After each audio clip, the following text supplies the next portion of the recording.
сәлеметсіздер ме? Бүгінгі тыңдайтындарыңыз жыландар. Бауырымен жорғалаушылар класы қабыршақтылар отрядының бір тармағы.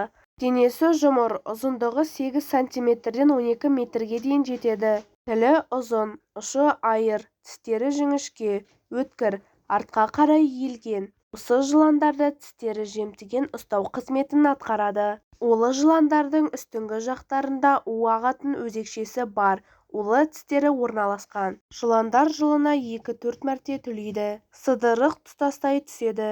Тіршілік ететін ортасына сәйкес реңі алуан түрлі келеді. Жыландар жер шарына кең тараған. 3000-ға жуық түрі белгілі. Олар 12 тұқымдасқа бірігеді. Ең көбі сарыбас жыландар. Олардың 1500-дей түрі бар.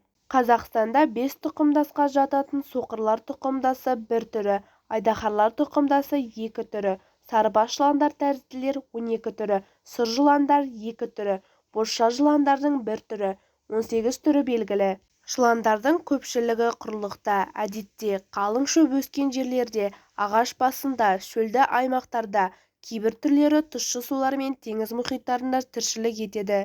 Сіздердің тыңдағандарыңыз көрнекті дәрігер, медицина ғылымдарының кандидаты, құрмет орденінің иегері, ұлттық ғылым академиясының профессоры, шипалы емдеу орталығының директоры, Қайрат Айдарханұлының еңбектерінен алынған пайдалы кеңестер.